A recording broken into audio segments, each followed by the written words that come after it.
mentioned earlier, did go down, so that's great. Meanwhile, bottom is pushing. Akali at relatively low health. Zillion returning to lane with Tyr the Goddess. Basically means get ready for infinite bombs for all time, forever, always. That's going to suck. Shen moving in for a taunt. The positioning between Maokai and Shen, not always conducive. Of course, if Shen... being melee... oh, actually, I should show you this, because this is going to be the first blood here. Caitlyn moving in for a good gank from bottom, putting a lot of damage out on Nocturne, abusing the positioning of the team. You can see Annie wasn't in mid, couldn't help protect that Nocturne. That was a really good first blood. I was impressed with that. A good flash by Malzahar laying down that Q. But back to what I was saying, bottom, the positioning of Shen and Maokai not always conducive by virtue of not being next to each other. By being melee characters, they can be great when they're next to each other, and they can taunt, they can twisted advance, they can do some damage. But you'll see that Shen sometimes taunts when Maokai isn't near. Can't really exploit the fact that they are beefy champions that can jump on top of you. Jarvan pushing top, Caitlyn having to back after allowing that first blood to happen for blue team. Meanwhile, it's 11:52. Wow. Last game, I looked at Dragon at exactly 11:52 as well. Looks like I'm pretty consistent. But yeah, we're gonna see a general move towards Dragon by both teams at this point. Jarvan MIA from top and bottom MIA as well. It's the goal of both teams to kind of push their lanes at this point to give you... Oh, and I'm sorry. There's a Nocturne. It's going to be on Nocturne ult on Warwick here, and he's about to go down. Ult from Shen, very smart, and an immediate taunt. Just a second too late, unfortunately, though. Allowing... oh, I missed who picked up that kill. Let's see. Allowing Zillion to pick up that kill. Zillion's only kill for this entire game, actually. But, well played. We have the farm favoring Malzahar, Caitlyn, Annie, and a little bit on Jarvan. We see Jarvan's farm start to pick up as he gets his gold for 5 items and just kicks butt. Unfortunately, due to having one player down, Warwick being dead, and Caitlyn on Jarvan top, this is going to be a 4v3, and we're about to see a lot of people die. It's going to suck. Malzahar ulting Akali, not really... I mean, and then the Zillion using his ult to save Akali, just completely reversing the suppression ability of Malzahar. He could have at least picked up a kill, but because Zillion's there, it just ain't gonna happen. Meanwhile, I died to Jarvan up top, and again, I can't remember if that's because I DC'd or not. I'm pretty sure it's not. I'm pretty sure he just got the upper hand on me and ulted me, I think, and killed me there. But these gold for 5 items, this is definitely, in case it hasn't become apparent to you, the age of gold for 5 items, especially on tanky characters. Jarvan, the Jarvan build kind of right now is to get boots, 2 hearts of gold, 2 philosopher's stones, or some kind of combination thereof, and then just get a Triforce and just be, you know, unstoppable and have this big gold advantage over the enemy team, because not only were you in lane because of all the sustainability, but you got extra gold for 5. It's very, very, very powerful. Meanwhile, Warwick picking up red, everyone's returning to lanes. 1 kill to 5 kills, so we're seeing a significant advantage to purple team at this point. Annie very low, mid, but safe by her tower. Malzahar not trying to push off any flash antics. Actually, a flash dot, something like that, wouldn't have hurt at that point, but I don't know if his summoner spells are up or not.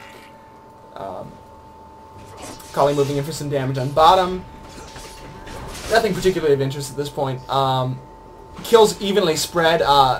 Annie picking up some great kills, going for that Tyr and Catalyst for a tanky and kind of also infinite mana build on Annie. Annie very low. I'm surprised that Malzahar didn't make a move to try to kill that at this point. I mean, Nocturne is MIA, but that may have, with the extra price tag on Annie's head with those 2 kills, that might have been very worthwhile. Meanwhile, you can see I'm already not doing pretty good. 0-1-1, that's not bad.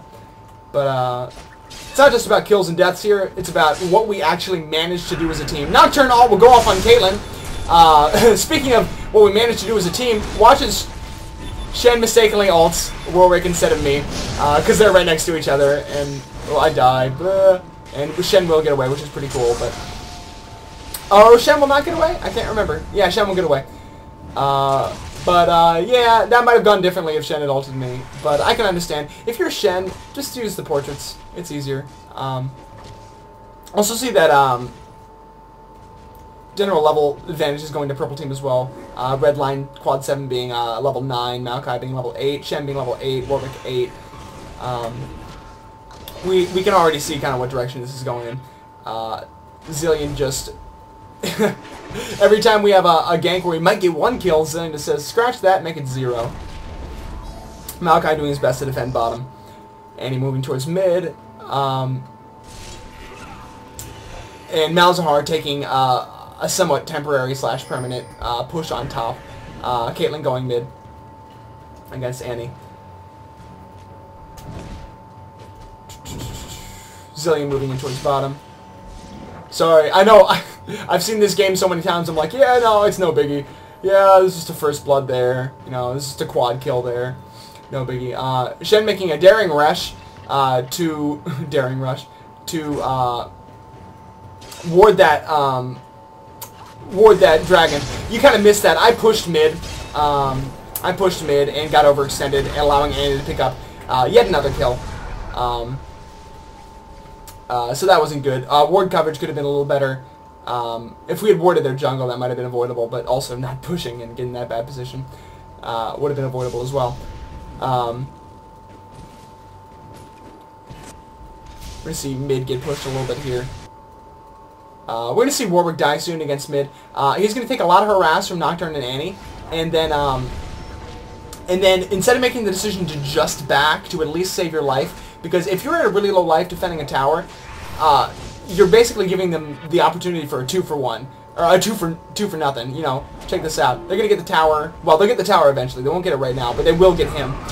Nocturne ults right in, and I think kill goes to Annie. Yeah, kill goes to Annie. So no one player actually gave Annie these kills. These were between Warwick, Kate, myself, and Warwick again. So 2 players. Ult goes off on Malzahar. I don't know if that was a misclick. That was not exactly the best decision. Dragon typed at 13, so of course we all have our eyes on the clock for a 19-minute dragon. Mal's typing, oh hey, eat my dot, eat my ult. It does like nothing to you, but eat it. See 3 gold per 5 items already on Jarvan. Jarvan is having a grand old time. Jarvan had kind of the perfect lane though. Honestly, against Caitlyn, he can...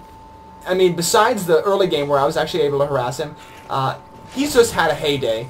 So while we see that Jarvan played really, really well, Jarvan just did exactly what, you know, came natural. It wasn't any one particular thing. Jarvan just was Jarvan, and basically had to do whatever he wanted. Having Malzahar top, or even potentially Shen top, might have made that a better lane. Maokai on me bottom. Anyway, we'll see a quad gank on bottom go off without a kill because Akali escapes towards the river while Zillion speeds out of there with his speediness. Annie putting down some heavy damage on mid. Malzahar teleporting mid after pushing top and actually taking out top tower. First tower goes to blue team, in fact. Dragon's up. And we'll see this dragon go to blue team. So this is actually a good turning point. CV goes down, but Jarvan was top, Annie was mid, and we have all 5 bottom. So this kind of makes it impossible for purple team to actually do anything about this right now. So we're going to actually group up for a fight now that I don't believe actually goes off. I'm pretty sure this just ends up fizzling. Meanwhile, Jarvan's pushing top, abusing that split push because we're so behind in kills and general gold advantage that they may actually... We're reluctant to even initiate a 5v4.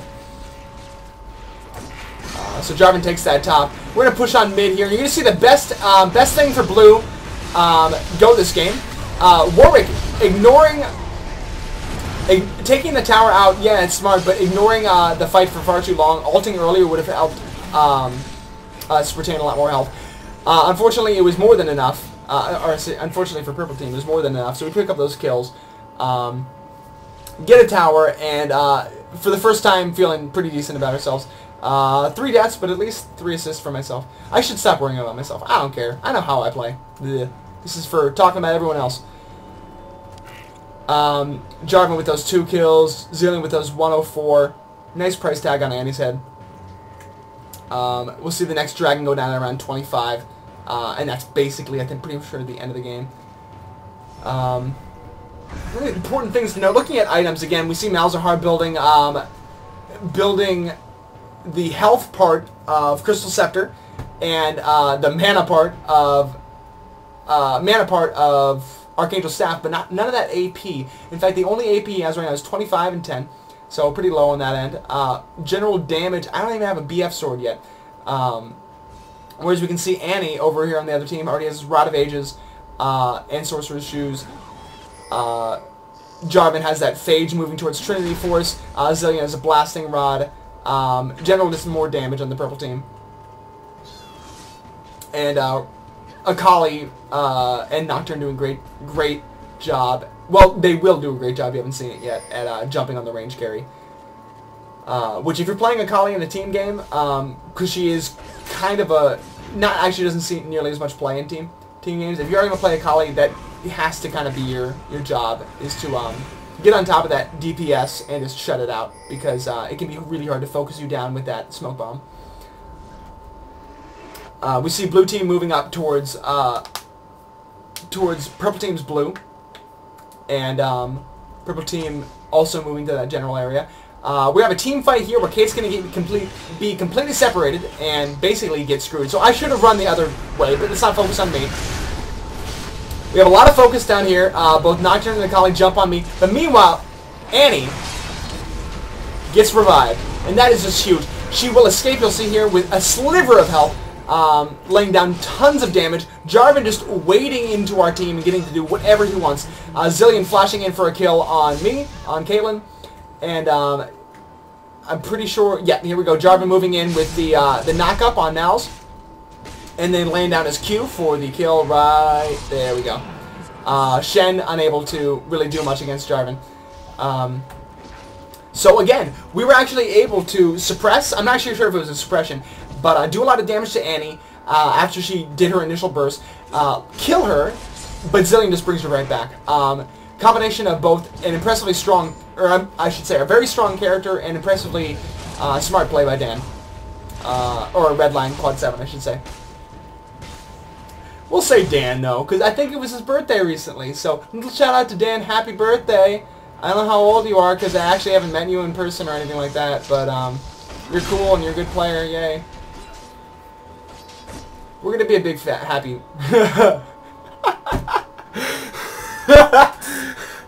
I was going to say big happy family, but I started to say big fappy hamily. And I don't know what a hamily is, but I definitely don't want it to be a big fappy anything. So ooh, it is too late to be casting, man. It is 12:53. But I'm doing it for you. I'm doing it because I love you guys. I love you. I don't even know you, but happy birthday. I love you all. We're gonna be a big fappy. Anyway, Warwick ulting on Nocturne, probably unnecessary. Of course, not enough damage on Kate to actually pull that off. We do have a Bloodthirster now. So, and in the farm, both Caitlyn and Malzahar holding their own, doing very well against Jarvan and Manticly, and Jarvan and Annie. I have a problem sometimes with going back and forth between player names and character names. I'll try to keep it 2-1, because otherwise it can be confusing. Saying Jarvan and then Manticles, you know. Who the hell's Manticles? Oh, well, it's Annie, you know.